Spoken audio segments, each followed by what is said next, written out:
Hello friends, आप सभी का स्वागत है आपका अपना यूट्यूब चैनल सोनम क्लासेस पर। फ्रेंड्स, आज के इस वीडियो में हम लुसेंट भारतीय संविधान के बारे में बात करेंगे। जो पार्ट 2 में हम लोग देखेंगे 1861 ईस्वी का भारत परिषद अधिनियम। 1861 ईस्वी का भारत परिषद अधिनियम। इस अधिनियम की क्या क्या विशेषताएं हैं? इस अधिनियम की विशेषताएं हैं, गवर्नर जनरल की कार्यकारिणी परिषद का विस्तार किया गया, यानी गवर्नर जनरल की कार्यकारिणी का जो है विस्तार किया गया। 2 नंबर में देखेंगे विभागीय प्रणाली का प्रारंभ लॉर्ड कैनिंग के द्वारा जो है प्रारंभ किया गया। गवर्नर जनरल को पहली बार अध्यादेश जारी करने की शक्ति प्रदान की गई। ऐसे अध्यादेश की अवधि मात्र 6 महीने की होती है। कितने महीने की? मात्र 6 महीने की होती है। आगे देखेंगे गवर्नर जनरल को बंगाल, उत्तर पश्चिमी सीमा प्रांत और पंजाब में विधान परिषद स्थापित करने की शक्ति प्रदान की गई। इसके द्वारा कानून की प्रक्रिया में भारतीय प्रतिनिधियों को शामिल करने की शुरुआत हुई। वायसराय कुछ भारतीयों को विस्तारित परिषद में गैर सरकारी सदस्यों के रूप में नामांकित कर सकता था, यानी अंग्रेजों के द्वारा नियुक्त वायसराय जो है कुछ भारतीयों को जो है विस्तारित परिषद में गैर सरकारी सदस्यों के रूप में जो है रख सकता था, उसका नामांकन जो है नामांकित कर सकता था। आगे देखेंगे लॉर्ड कैनिंग।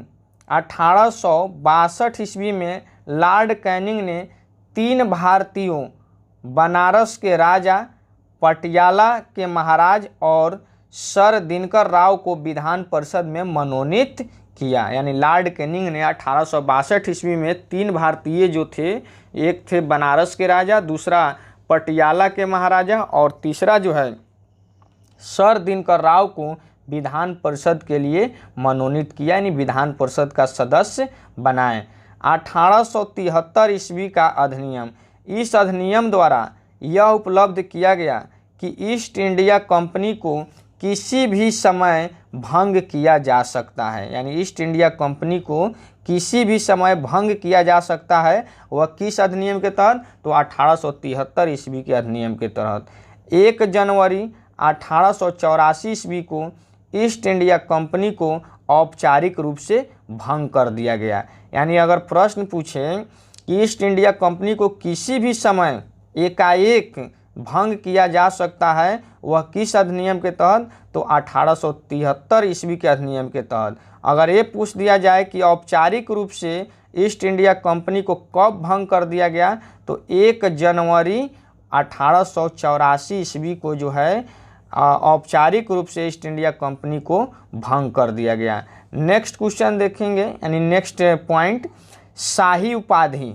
कौन सा उपाधि? शाही उपाधि अधिनियम 1876 ईस्वी। इस अधिनियम के द्वारा गवर्नर जनरल को केंद्रीय कार्यकारिणी में 6ठे सदस्य की नियुक्ति कर उसे लोक निर्माण विभाग का कार्य सौंपा गया। यानी गवर्नर जनरल को जो है केंद्रीय कार्यकारिणी में 6ठे सदस्य के रूप में नियुक्त किया गया और उन्हें जो है लोक निर्माण विभाग का भी कार्य सौंपा गया। 28 अप्रैल 1876 ईस्वी को एक घोषणा द्वारा महारानी विक्टोरिया को भारत की सामग्री घोषित किया गया। कब? 28 अप्रैल 1876 ईस्वी को एक घोषणा द्वारा जो है महारानी विक्टोरिया को भारत की सामग्री घोषित किया गया। नेक्स्ट पॉइंट देखेंगे 1892 ईस्वी का भारत परिषद अधिनियम, यानी 1892 ईस्वी का भारत परिषद अधिनियम। इस अधिनियम की मुख्य विशेषताएं थीं अप्रत्यक्ष चुनाव प्रणाली की शुरुआत हुई। कौन सी? अप्रत्यक्ष चुनाव प्रणाली की शुरुआत हुई।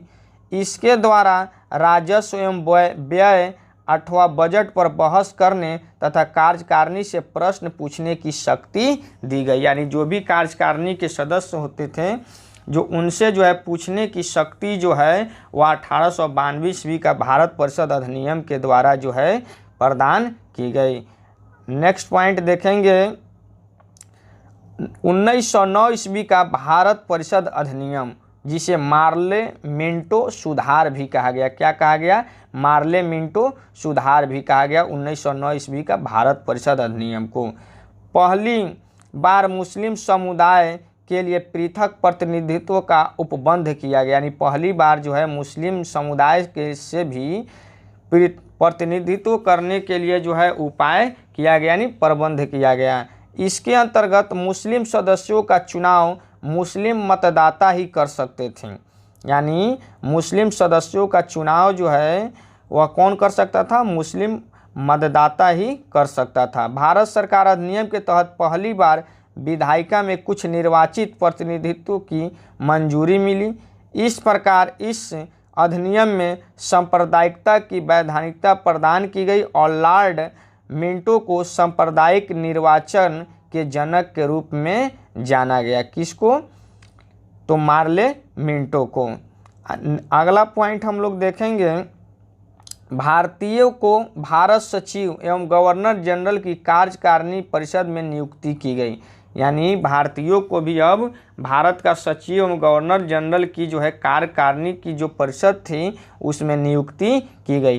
केंद्रीय और प्रांतीय विधान परिषद को पहली बार बजट पर वाद विवाद करने, सार्वजनिक हित के विषयों पर प्रस्ताव पेश करने, पूरक प्रश्न पूछने, मत देने का अधिकार मिला। प्रांतीय विधान परिषद की संख्या में वृद्धि हुई। सत्येंद्र प्रसाद सिन्हा वायसराय की कार्यपालिका परिषद को के प्रथम भारतीय सदस्य बने।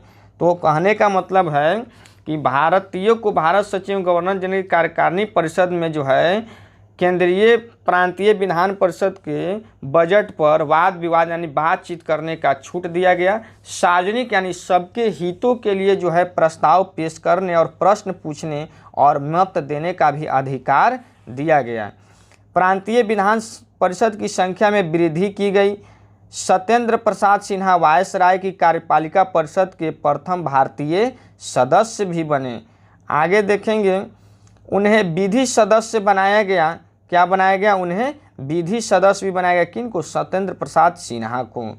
उसके बाद है, इस अधिनियम के तहत presidency corporation, chambers of commerce, विश्वविद्यालय और जमींदारों के लिए अलग प्रतिनिधित्व का प्रावधान किया गया। आगे है, 1909 ईस्वी में लॉर्ड मार्ले इंग्लैंड में भारत के राज सचिव थे और लॉर्ड मिंटो भारत के वायसराय थे, यानी 1909 ईस्वी में लॉर्ड मार्ले इंग्लैंड में भारत के राज सचिव थे और लॉर्ड मिंटो भारत के वायसराय थे। क्या थे? भारत के वायसराय थे। आगे देखेंगे हम लोग 1919 ईस्वी का भारत शासन अधिनियम। क्या? भारत शासन अधिनियम 1919 ईस्वी का। मॉन्टेग्यू चेम्सफोर्ड सुधार, जिसे मॉन्टेग्यू चेम्सफोर्ड सुधार कहते हैं। इस अधिनियम की मुख्य विशेषताएं हैं, केंद्र में द्विसदनात्मक विधायिका की स्थापना की गई, प्रथम राज्य परिषद तथा दूसरी केंद्रीय विधानसभा, यानी प्रथम जो है राज्य परिषद थी और दूसरी केंद्रीय विधानसभा थी। राज्य परिषद के सदस्यों की संख्या 60 थी। कितना? राज्य परिषद के सदस्यों की संख्या 60 थी, जिसमें 34 निर्वाचित सदस्य होते थे, यानी निर्वाचन के द्वारा मतदान के द्वारा आते थे। उनका कार्यकाल जो है 5 वर्षों के लिए तय किया गया। कितने वर्षों के लिए? 5 वर्षों के लिए। केंद्रीय विधानसभा के सदस्यों की संख्या 144 थी, यानी केंद्रीय विधानसभा के सदस्यों की संख्या कितनी थी? 144, जिनमें से 104 जो है निर्वाचित होते थे, यानी चुनाव के द्वारा आते थे, और 40 जो है मनोनीत किए जाते थे। क्या किए जाते थे? 40 मनोनीत किए जाते थे। इनका कार्यकाल 3 वर्षों का होता था। इनका कार्यकाल कितने वर्षों का होता था? 3 वर्षों का होता था। दोनों सदनों के अधिकार समान थे, यानी दोनों सदनों का जो अधिकार था वह बराबर था। इनमें सिर्फ एक अंतर था कि बजट पर स्वीकृति प्रदान करने का अधिकार निचले सदन को था। किस सदन को? निचले सदन को था। उसके बाद प्रांतों में द्वैध शासन प्रणाली का प्रवर्तन किया गया। प्रांतों में द्वैध शासन के जनक लियोनस कार्टियस को माना जाता है। क्या किसको माना जाता है? लियोनस कार्टियस को माना जाता है। इस योजना के अनुसार प्रांतीय विषयों को 2 उपवर्गों में विभाजित किया गया। कितने उपवर्गों में? 2 उपवर्गों में। एक में आरक्षित तथा 2 में हस्तांतरित तथा या अंतरित। हस्तांतरित या अंतरित में जो है ना 2 उपवर्गों में विभाजित किया गया। तो फ्रेंड्स, आज के वीडियो में बस इतना ही। अगले वीडियो में लुसेंट के अगले चैप्टर के साथ हम आएंगे। फ्रेंड्स, अगर इसी तरह का वीडियो हमारे चैनल के माध्यम से आप देखना चाहते हैं तो हमारे चैनल को आप सब्सक्राइब कर लीजिए, बेल आइकन को दबा लीजिए। इससे क्या होगा कि हमारा जो भी वीडियो अपलोड होगा जिसका नोटिफिकेशन आप तक पहले पहुंचेगा। तो फ्रेंड्स, फिर मिलते हैं आपसे अगले वीडियो में। जय हिंद दोस्तों।